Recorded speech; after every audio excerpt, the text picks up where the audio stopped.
El silencio cayó sobre el salón como una losa de mármol. Todos los invitados congelaron sus copas a medio camino, sus tenedores suspendidos en el aire, sus sonrisas petrificadas en muecas incómodas. Y en el centro de aquella escena, bajo los candelabros de cristal cortado del restaurante más exclusivo de Guadalajara, Catalina Mendoza sintió como el suelo desaparecía bajo sus pies.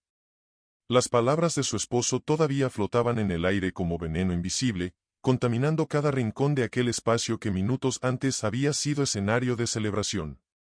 «¿De verdad te pusiste ese vestido?», había dicho Rodrigo, su voz cortante como obsidiana, amplificada por el súbito silencio de los 30 invitados. «Pareces una sirvienta en fiesta patronal. Mi madre jamás se habría presentado así». Pero claro, ¿qué podía esperar de alguien que creció vendiendo empanadas en un mercado de Oaxaca? Las risas nerviosas de algunos, el carraspeo incómodo de otros, y la mirada de satisfacción malévola de su suegra, doña Eugenia, que observaba desde la cabecera de la mesa con sus ojos de halcón. Catalina apretó la servilleta de lino entre sus dedos hasta que los nudillos se le pusieron blancos. Tragó el nudo de humillación que le cerraba la garganta. No lloraría. No les daría ese placer. Lo que ninguno de ellos sabía, ni Rodrigo con su traje de 3 piezas importado de Milán, ni doña Eugenia con sus perlas heredadas de 3 generaciones, ni los socios empresariales que intercambiaban miradas burlonas, era que Catalina Mendoza Reyes no era la mujer sumisa que habían creído domesticar durante 15 años de matrimonio. Ella había guardado silencio, sí. Había agachado la cabeza 1000 veces, había tragado humillaciones como quien traga medicina amarga. Pero en su interior, como agua que hierve bajo una tapa de presión, algo había estado cocinándose durante años. Y esa noche, con el vestido color terracota que ella misma había bordado con técnicas zapotecas aprendidas de su abuela, ese vestido que él había ridiculizado, tomó la decisión que cambiaría todo. Porque dentro de su bolso de mano, también artesanal, también despreciado, descansaba un sobremanila que contenía suficiente información para hacer arder el imperio de los Velázquez Montero hasta los cimientos. Facturas alteradas. Contratos fraudulentos. Transferencias a paraísos fiscales. 15 años de matrimonio le habían enseñado muchas cosas: a cocinar para 20 personas sin ayuda, a sonreír mientras la insultaban, a hacerse invisible cuando convenía. Pero también le habían dado acceso al despacho de su esposo, a sus archivos, a sus secretos. Y Catalina había aprendido a leer, a fotografiar, a esperar. Esa noche, mientras Rodrigo brindaba con sus socios por el cierre de otro negocio turbio, mientras doña Eugenia presumía ante las esposas de los empresarios que su nuera, al menos había aprendido a poner la mesa correctamente, Catalina se excusó para ir al tocador. Caminó con la espalda erguida, el mentón alto, sintiendo las miradas que la seguían como cuchillos. Pero no fue al tocador. Se dirigió al auto, donde su maleta ya esperaba en la cajuela. Antes de encender el motor, miró por última vez las ventanas iluminadas del restaurante. Mañana, pensó, todo será diferente. Mañana sabrán quién es Catalina Mendoza Reyes. Para entender a Catalina hay que volver 30 años atrás, a un mercado de Oaxaca donde el olor a chapulines tostados se mezclaba con el aroma del chocolate de metate y el humo de las tlayudas cocinándose sobre comales de barro. Ahí, en un puesto heredado de 3 generaciones, la pequeña Catalina aprendió sus primeras lecciones de vida. Su madre, doña Remedios, se levantaba antes del amanecer para preparar la masa de las empanadas, y su padre, don Aurelio, un hombre de pocas palabras pero manos prodigiosas, tejía canastas que vendían los domingos en el tianguis. Eran pobres, sí, pero había dignidad en cada tortilla que salía del comal, en cada bordado que las manos de su abuela plasmaban en las blusas.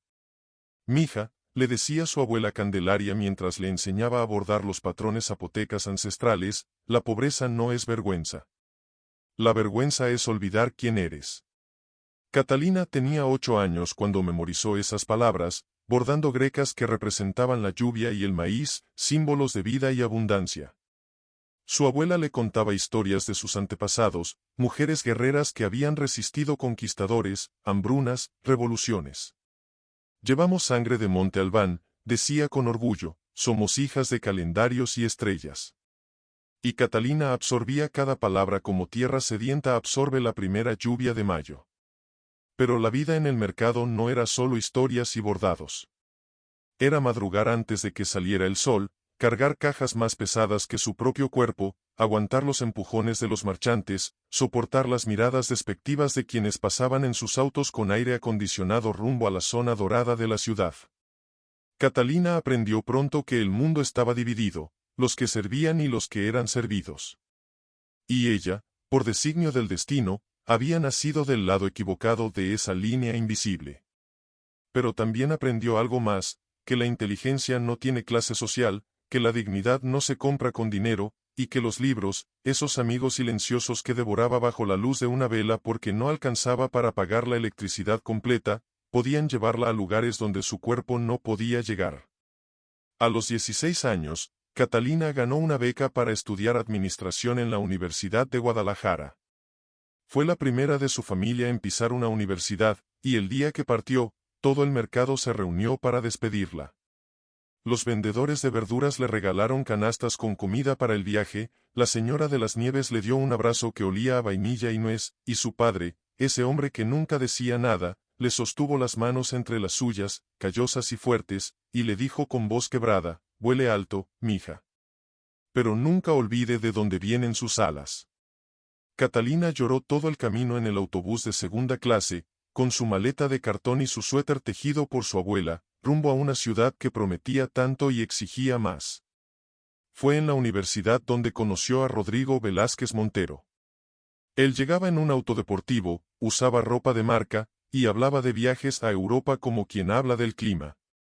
Ella trabajaba medio tiempo en la cafetería de la facultad para pagar sus materiales, y comía una sola vez al día para que el dinero alcanzara. Pero había algo en su mirada, inteligente, penetrante, hambrienta de conocimiento, que llamó la atención del heredero. «Eres diferente», le dijo un día, cuando ella servía café en un evento académico. «Las otras solo quieren mi dinero. Tú ni siquiera me miras». Catalina no supo entonces que esa sería la primera de muchas trampas. Que el interés de Rodrigo no era amor, sino coleccionismo. Que ella sería su trofeo de casa mayor, la india bonita que había rescatado del mercado. El noviazgo fue un torbellino de flores importadas, cenas en restaurantes donde un plato costaba lo que su madre ganaba en una semana, y promesas susurradas bajo cielos estrellados en haciendas que valían fortunas. Rodrigo era encantador, atento, aparentemente devoto. Le compraba vestidos que ella nunca habría podido pagar, joyas que la hacían sentir disfrazada, perfumes que ocultaban el olor a copal y hierbabuena que ella llevaba en la piel desde niña. «Te estoy puliendo», le decía con una sonrisa que entonces parecía tierna. «Eres un diamante en bruto, y yo voy a hacer que brilles».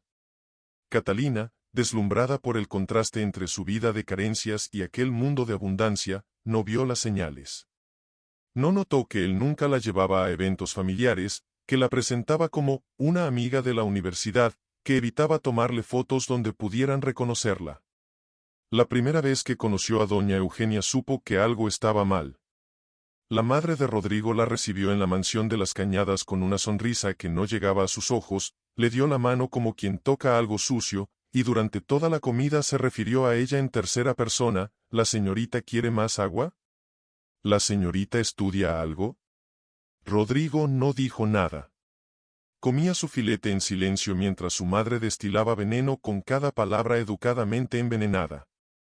«Es que mi hijo siempre ha sido muy caritativo», dijo doña Eugenia al final, limpiándose los labios con la servilleta de lino. «Ya lo superará». Catalina tragó la humillación junto con el postre. Era el primero de miles. Cuando Rodrigo le propuso matrimonio, Catalina llevaba 3 años creyendo que lo que sentía era amor. 3 años adaptándose, transformándose, borrando partes de sí misma para encajar en un molde que no era el suyo. Había dejado de hablar de su familia, de su mercado, de sus bordados. Había aprendido a usar cubiertos de plata, a distinguir vinos por la región, a sonreír en los cócteles aunque por dentro se sintiera morir de aburrimiento. «Acepto», dijo, con un vestido que él había elegido, en un restaurante que él había reservado, frente a amigos que él había invitado. su familia no estuvo presente. Es que tu mamá no se sentiría cómoda aquí, había dicho Rodrigo. Es mejor así, mi amor. Ya la veremos después. El después nunca llegó. La boda fue una producción digna de telenovela, 500 invitados, orquídeas traídas de Tailandia, un pastel de 7 pisos, y una novia que caminó sola hacia el altar porque su padre no tenía un traje apropiado y su madre había dicho, con lágrimas en los ojos, mejor no vamos, mija. No queremos avergonzarla. Catalina lloró ese día, pero todos pensaron que era de felicidad. Sonrió para las fotos, bailó el vals, brindó con champán de $200 la botella. Y en su noche de bodas, mientras Rodrigo dormía satisfecho a su lado, ella se levantó para mirar por la ventana de la suite presidencial y se preguntó por qué no sentía nada. Porque aquel castillo de cristal se sentía como una prisión. Los primeros años de matrimonio confirmaron sus temores.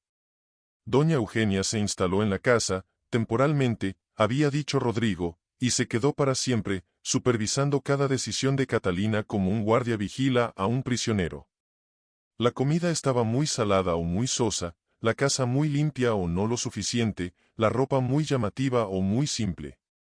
Nada era correcto porque ella nunca sería correcta. Hay cosas que no se aprenden, decía la suegra con su sonrisa de hielo, se nacen. Y Rodrigo, el hombre que había prometido defenderla, protegerla, amarla, simplemente encogía los hombros y decía, mi mamá tiene razón, Cata. Tienes que esforzarte más. El esfuerzo nunca era suficiente. La prueba nunca terminaba. Y Catalina, poco a poco, fue desapareciendo dentro de sí misma, como una vela que se consume sin que nadie note la oscuridad que deja. Los años pasaron con la monotonía cruel de las cosas que se pudren lentamente. Catalina tuvo 2 hijos, Emiliano y Valentina. Los amó desde el primer instante con una ferocidad que la sorprendió, y en ellos encontró razones para levantarse cada mañana aunque su alma pesara como plomo. Pero incluso en la maternidad, doña Eugenia encontró formas de herirla. El niño no se parece nada a los Velázquez, comentaba mirando a Emiliano con sospecha. Tiene los ojos de su madre. Ojos de India. Catalina apretaba los puños bajo la mesa, mordía su lengua hasta sentir el sabor de la sangre, y sonreía. Siempre sonreía. Porque había aprendido que defenderse solo empeoraba las cosas, que Rodrigo siempre tomaría el partido de su madre, que ella estaba sola en aquella casa de 30 habitaciones. Cuando Emiliano cumplió 10 años, empezaron los problemas en la escuela. El niño, sensible e inteligente como su madre, no encajaba con los hijos de los empresarios que asistían al colegio más exclusivo de Guadalajara. Lo llamaban naco, por su forma de hablar, le escondían la mochila, le rompían los cuadernos. Un día llegó a casa con el labio partido y el uniforme desgarrado. Es que les contestó, explicó el director cuando Catalina fue a quejarse. Los otros niños solo estaban jugando. Rodrigo no hizo nada. Tiene que aprender a ser hombre, dijo, sin levantar la vista de su teléfono. A mí también me molestaban de chico y aquí estoy. Catalina abrazó a su hijo esa noche y le contó historias de Monte Albán, de guerreros zapotecas, de calendarios y estrellas. Tú vienes de reyes, le susurró. No dejes que nadie te diga lo contrario.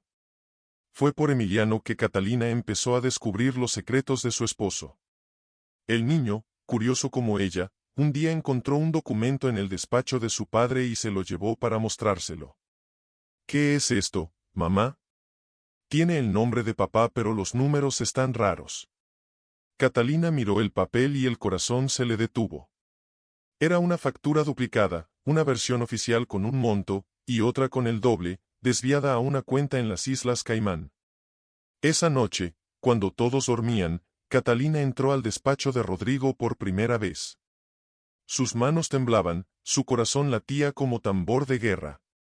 Pero algo se había encendido en su interior, si él podía engañar, ella podía descubrir. Y lo que encontró en las siguientes semanas la dejó helada. Rodrigo Velázquez Montero no era solo un empresario exitoso. Era un ladrón de cuello blanco, un defraudador de primera categoría que había construido su fortuna sobre contratos amañados con el gobierno, sobornos a funcionarios, y lavado de dinero a través de empresas fantasma. Cada proyecto de construcción, hospitales, carreteras, escuelas, estaba inflado al triple de su valor real. Cada contrato escondía comisiones ilegales. Y lo peor de todo, algunas de esas construcciones defectuosas habían causado accidentes. Un puente colapsado en Jalisco. Un hospital con cimientos mal hechos en Michoacán. Vidas perdidas por la codicia de un hombre que humillaba a su esposa por un vestido. Catalina fotografió cada documento, copió cada archivo, guardó cada evidencia en un lugar que solo ella conocía. No sabía qué haría con ello. Todavía no.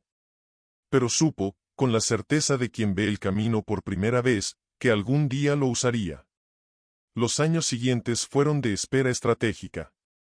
Catalina seguía siendo la esposa perfecta por fuera, organizaba cenas, asistía a eventos, sonreía para las fotos. Pero por dentro estaba cambiando. Había dejado de esperar que Rodrigo la amara, que doña Eugenia la aceptara, que su vida mejorara por arte de magia. Ahora tenía un propósito. Cada humillación que recibía, y la sabía cada día, como reloj, la guardaba en un cofre mental junto con los documentos.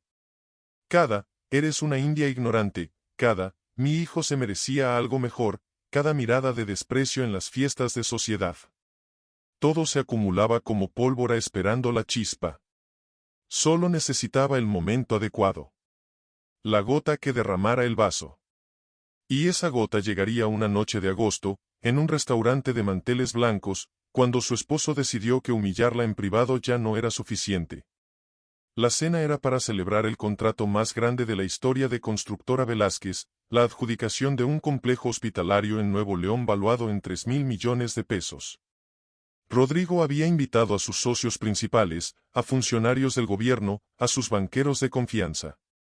Era su noche de triunfo, y como siempre, esperaba que Catalina fuera el decorado perfecto, elegante, silenciosa, invisible. Pero ella tenía otros planes.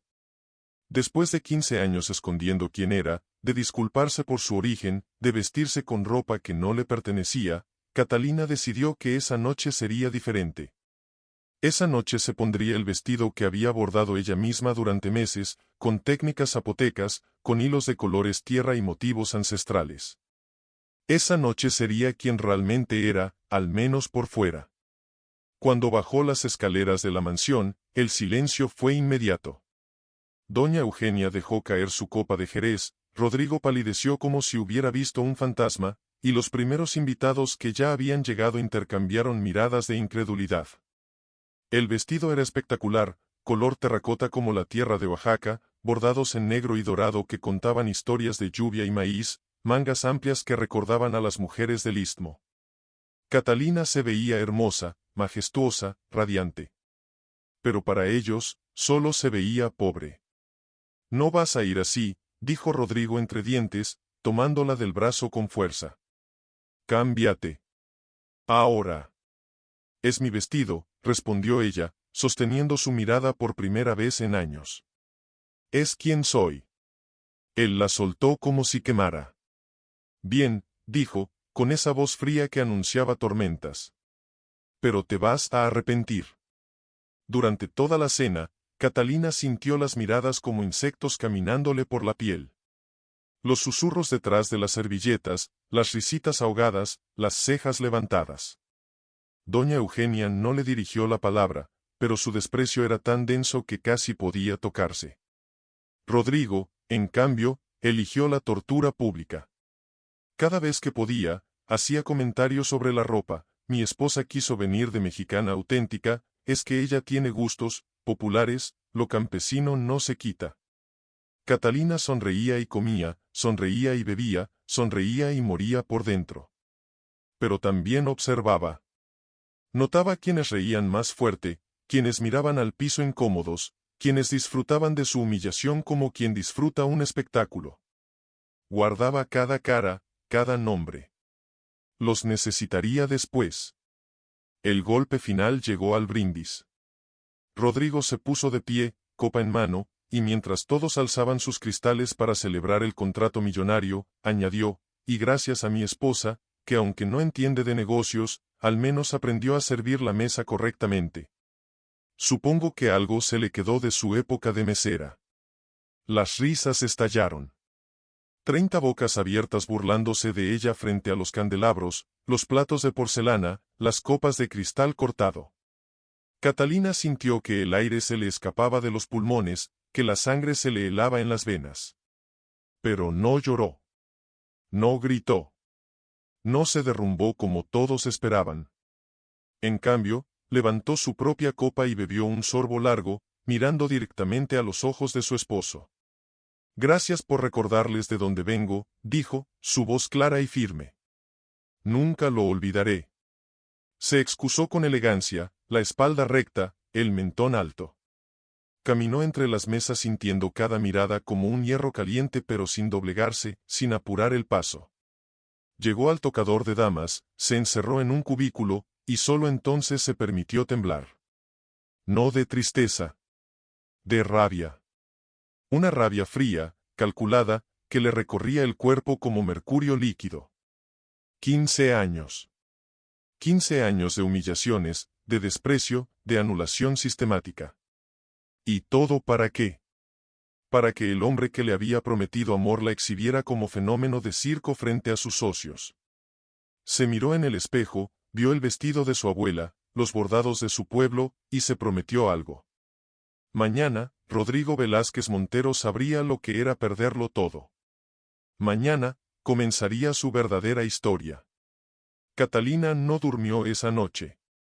Mientras Rodrigo roncaba satisfecho en la cama matrimonial, hinchado de vino y de ego, ella empacó una maleta con lo esencial y revisó por última vez los documentos que había estado recopilando durante años. Eran suficientes para destruirlo, pero tenía que ser estratégica. Si actuaba con torpeza, él usaría su dinero y sus contactos para enterrar todo, para declararla loca, para quitarle a sus hijos. Necesitaba un plan a prueba de balas. Y lo tenía. Había pasado meses estudiando los procesos legales, consultando discretamente con abogados en otras ciudades, abriendo cuentas a su nombre en bancos donde los Velázquez no tuvieran influencia. Ahora todo estaba en su lugar. Solo faltaba ejecutarlo. A las 6 de la mañana, cuando la casa aún dormía, Catalina entró al despacho de Rodrigo y dejó sobre su escritorio un sobremanila. Grueso, pesado, cerrado con un sello que ella misma había diseñado, la greca zapoteca de la lluvia y el maíz, la misma que adornaba su vestido. Dentro había una selección cuidadosa de documentos, suficientes para asustarlo, para hacerle saber que ella sabía todo, pero no suficientes para que supiera exactamente cuánto. También había una carta, escrita a mano en la papelería de la casa, con la caligrafía perfecta que doña Eugenia la había obligado a aprender. Querido Rodrigo, gracias por enseñarme lo que vale un vestido de india. Ahora te enseñaré lo que vale una india con vestido. Catalina. Cuando Rodrigo encontró el sobre 3 horas después, su grito se escuchó en toda la mansión. Catalina lo oyó desde el auto, estacionada a una cuadra de distancia, y sonrió por primera vez en años. Lo imaginó rasgando el papel, viendo las facturas duplicadas, las fotos de los contratos fraudulentos, el registro de las transferencias a paraísos fiscales. Lo imaginó llamando a su abogado, a su banco, a sus contactos en el gobierno. Lo imaginó sudando, maldiciendo, tratando de entender cómo su esposa sumisa, su india de mercado, había sido capaz de acorralarlo. Y esto era solo el principio.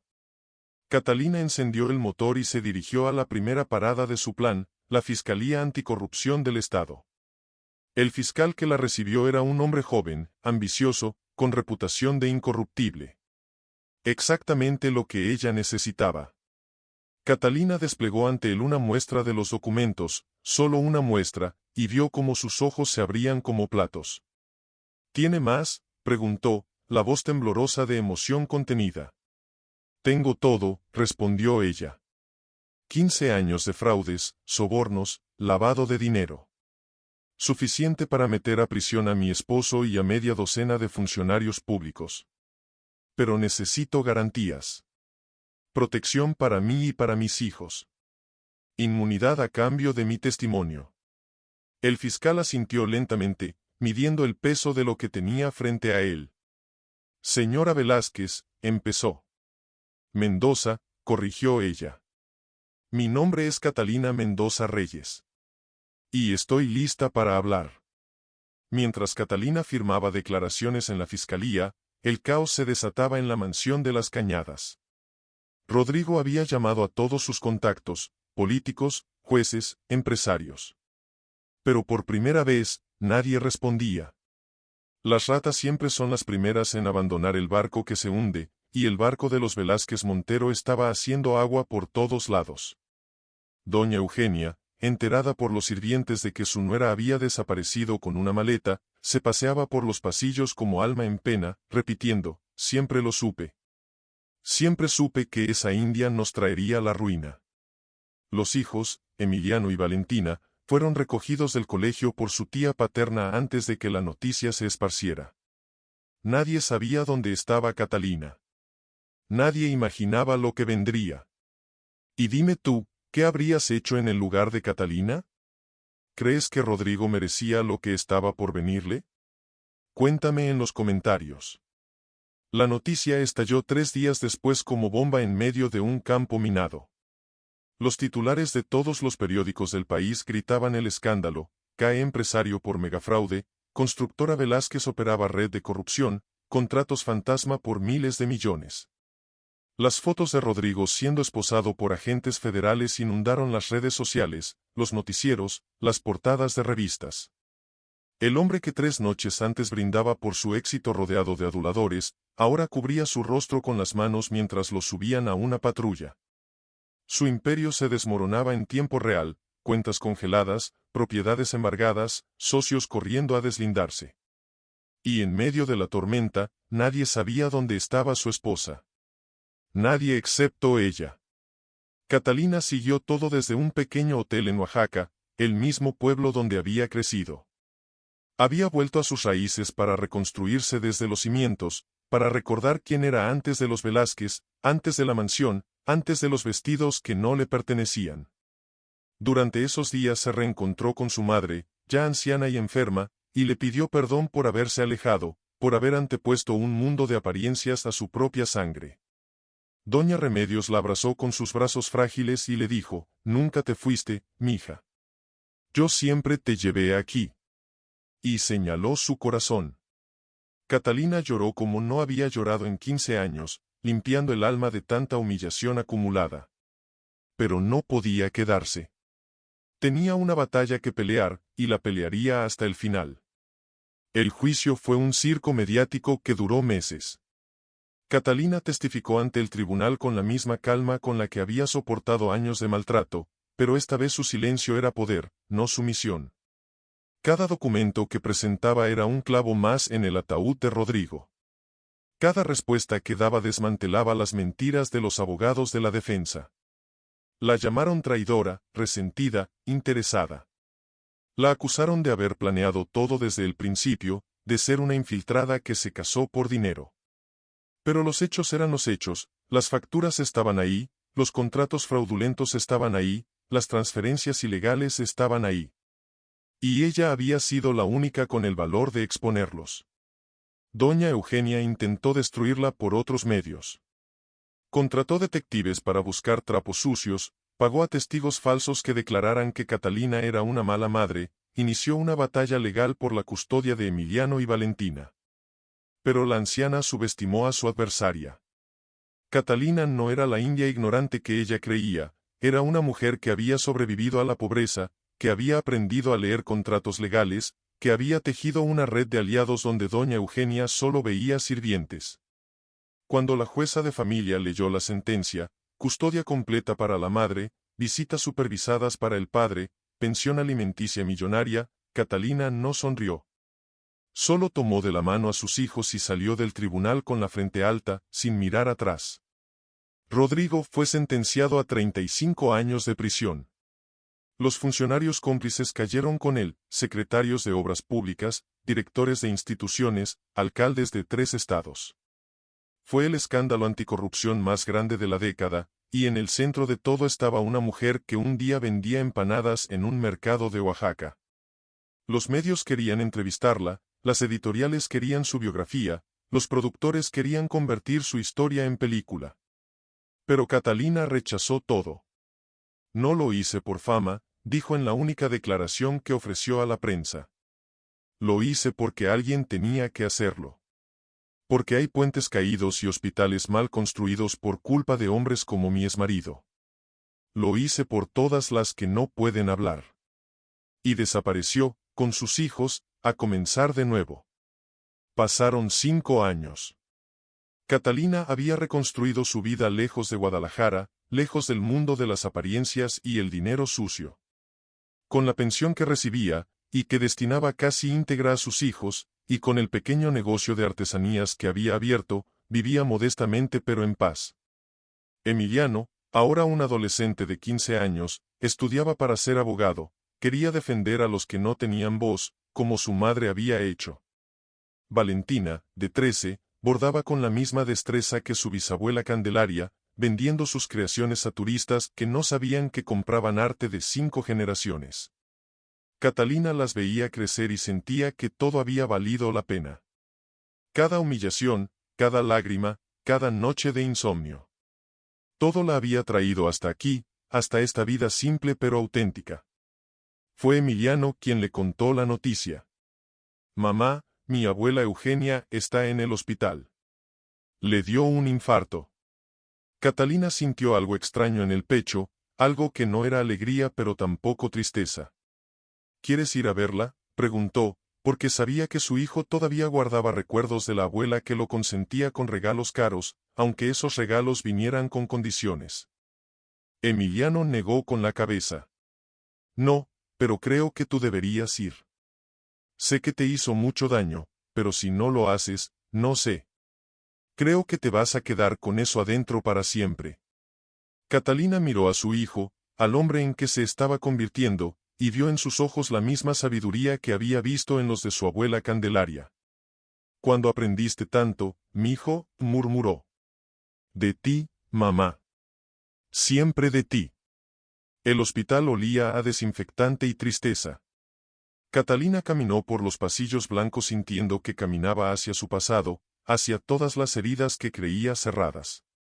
Cuando llegó a la habitación 408, se detuvo un momento con la mano en la puerta.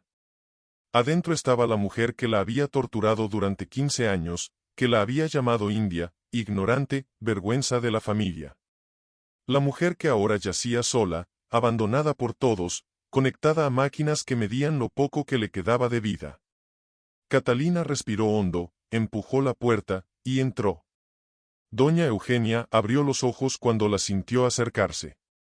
Estaba irreconocible, la piel marchita, los ojos hundidos, el cuerpo reducido a huesos bajo la sábana de hospital.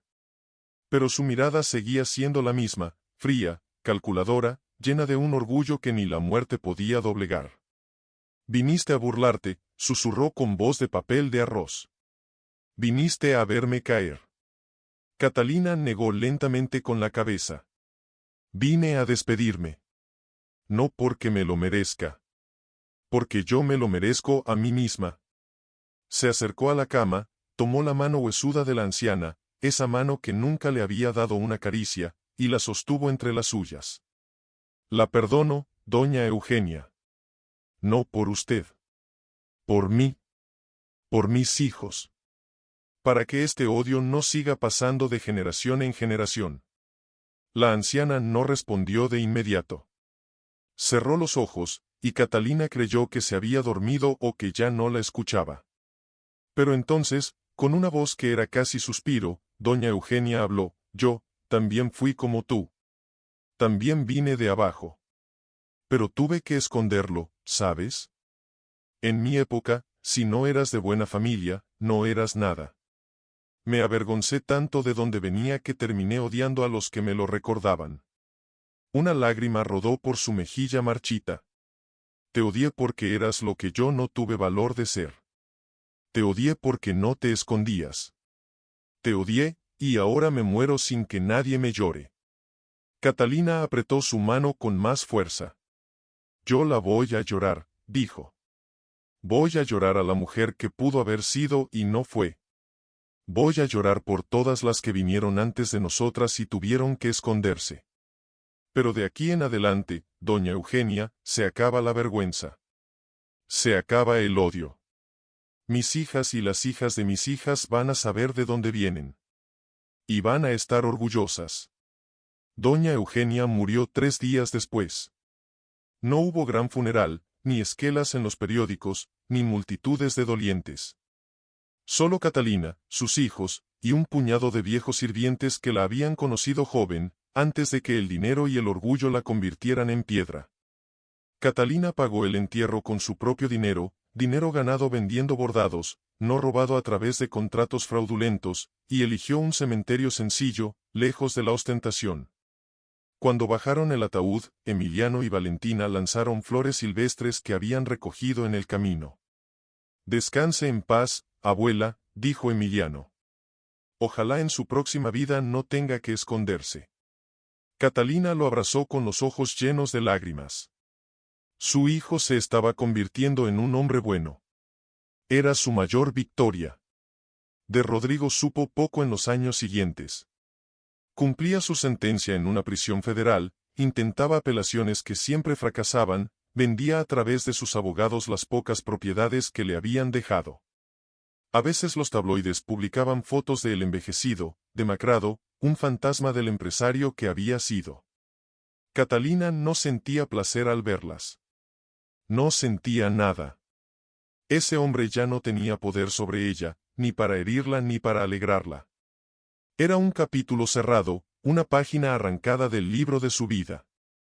Lo que quedaba era el presente, sus hijos, su trabajo, su comunidad de artesanas que cada día crecía más.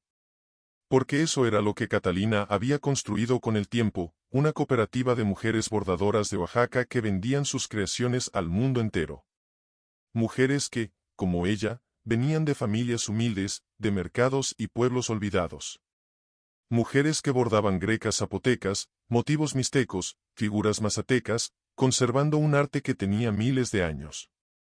Catalina les enseñaba a ponerle precio justo a su trabajo, a no dejarse regatear por intermediarios, a estar orgullosas de lo que hacían. Nuestros bordados cuentan historias, les decía. Historias de nuestras abuelas y de sus abuelas. No las regalemos. Que el mundo pague por escucharlas. El día que la cooperativa recibió el Premio Nacional de Artesanía, Catalina subió al escenario con el mismo vestido terracota que había usado 15 años antes en aquella cena fatídica. Pero ahora no era un acto de rebeldía ni de provocación. Era celebración. Era orgullo. Era decirle al mundo, esto es lo que somos, y es hermoso. Cuando tomó el micrófono, vio entre el público a sus hijos, a su madre, que seguía viva contra todo pronóstico médico, a las 100 mujeres de la cooperativa que habían viajado desde todos los rincones de Oaxaca para acompañarla. Y sintió que el círculo se cerraba. Que todo lo que había sufrido había servido para algo. Que la niña que vendía empanadas en el mercado se había convertido en la mujer que la vida necesitaba que fuera. Este premio no es mío, dijo, la voz temblándole de emoción. Es de mi abuela Candelaria, que me enseñó a bordar. Es de mi madre, que me enseñó a ser fuerte. Es de todas las mujeres que vinieron antes que yo y guardaron este conocimiento para que llegara hasta aquí. Y es de mis hijos, que me enseñaron que siempre se puede empezar de nuevo. Hizo una pausa, miró al techo del auditorio, y recordó algo que su abuela le había dicho cuando era niña, que llevaban sangre de Monte Albán, que eran hijas de calendarios y estrellas. Somos descendientes de civilizaciones que construyeron pirámides y midieron el tiempo, continuó. Nuestro arte es nuestra historia. No dejemos que nadie nos avergüence por ella. No dejemos que nadie nos diga que vale menos. Porque cuando una mujer borda, está escribiendo el futuro con hilos del pasado. Y ese futuro, es imparable. Muchos años después, cuando Catalina ya era una anciana de manos arrugadas y ojos serenos, Valentina encontró el vestido terracota guardado en un baúl de cedro. «Mamá, ¿este es el vestido de la historia?», preguntó, aunque sabía la respuesta. Catalina sonrió, pasó los dedos sobre los bordados que seguían intactos, sobre las grecas de lluvia y maíz que su abuela le había enseñado a tejer. Este es el vestido que me avergonzaron una noche de agosto, dijo. Pero también es el vestido que me dio fuerzas para cambiar mi vida. Las mismas manos que lo hicieron fueron las que escribieron la verdad sobre tu padre. Las mismas que fundaron la cooperativa. Las mismas que te abrazaron cuando naciste. Valentina lo tomó con reverencia, como quien toma una reliquia sagrada. Quiero usarlo en mi boda, dijo. Quiero que mi hija lo use en la suya. Quiero que nunca se nos olvide de dónde venimos. Emiliano se convirtió en abogado como había soñado. Pero no un abogado de los que defienden a los poderosos, sino uno que trabajaba en una ONG de derechos humanos, luchando por migrantes, por indígenas despojados de sus tierras, por mujeres víctimas de violencia. Catalina lo veía en las noticias a veces, argumentando frente a jueces con la misma calma que ella había tenido en el tribunal, y sentía que su corazón se salía del pecho de orgullo. Aprendí de la mejor, le dijo él un día, cuando ganó un caso que llevaba años estancado. Aprendiste de ti mismo, respondió ella. Yo solo te mostré que se podía. Se abrazaron en silencio, un silencio lleno de todo lo que no hacía falta decir. La tarde que Catalina murió, el cielo de Oaxaca se tiñó de naranja y púrpura, como si el universo le rindiera homenaje. Estaba en su casa, rodeada de sus hijos, sus nietas, las mujeres de la cooperativa que habían sido su familia durante décadas. Sobre su pecho descansaba una pequeña greca bordada en hilo de oro, la lluvia y el maíz, el símbolo de su linaje.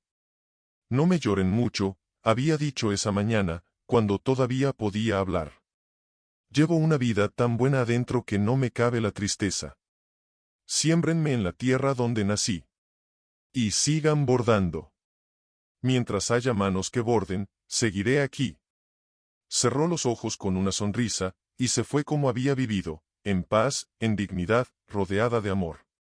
La velaron en el mercado donde había crecido, entre puestos de frutas y de flores, de chapulines y de chocolate. Vinieron personas de todos lados, artesanas que ella había capacitado, mujeres que había ayudado a salir de situaciones de violencia, familias de víctimas de los fraudes de Rodrigo que ella había denunciado. La procesión hacia el cementerio fue de kilómetros, con música de banda y con mujeres en huipiles de colores que llevaban velas encendidas aunque era de día. Es que Catalina era nuestra luz, explicó una anciana a un reportero que cubría el evento. Y las luces no se apagan solo porque sale el sol. En algún lugar de Oaxaca, bajo un cielo que huele a copal y a pan recién horneado, una niña de 7 años aprende a bordar grecas zapotecas en el regazo de su abuela Valentina. Tiene los ojos oscuros de su tatarabuela Catalina, las manos pacientes de su bisabuela Candelaria, la risa fácil de generaciones de mujeres que supieron encontrar alegría en medio de la adversidad. Cuando termina su primera greca, la lluvia y el maíz, siempre la lluvia y el maíz, la levanta hacia la luz y pregunta, «Abuela, ¿es cierto que esto lo usaba mi tatarabuela Catalina?» Valentina le besa la frente y sonríe con los ojos húmedos. «Sí, mi amor. Y antes de ella lo usó su abuela, y antes su abuela, y antes su abuela. Es nuestra historia. Y ahora es tuya para seguir contando». Y así termina esta historia. Con un vestido terracota que pasó de hija en hija, de nieta en nieta, hasta convertirse en leyenda. Con una mujer que transformó la humillación en fuerza, el desprecio en dignidad, el silencio en justicia. Con la certeza de que no importa de dónde vengas, lo que importa es hacia dónde decides ir. Catalina Mendoza Reyes nació en un mercado y murió como maestra. La llamaron india, ignorante, sirvienta. Pero su nombre quedó grabado en la historia, bordado con hilos de oro que nunca se destejen. Porque hay victorias que no se miden en dinero ni en poder. Hay victorias que se miden en hijos que crecen con valores, en mujeres que levantan la frente, en comunidades que recuerdan quiénes son. Y esa, la victoria del alma sobre la apariencia, es la única que verdaderamente importa. Si esta historia movió tu corazón, te invito a unirte a esta familia. Suscríbete ahora mismo a Caminos del Destino, activa la campanita y acompáñanos cada día en historias que sanan, inspiran y nos recuerdan que el destino siempre tiene la última palabra. Gracias por escuchar hasta el final.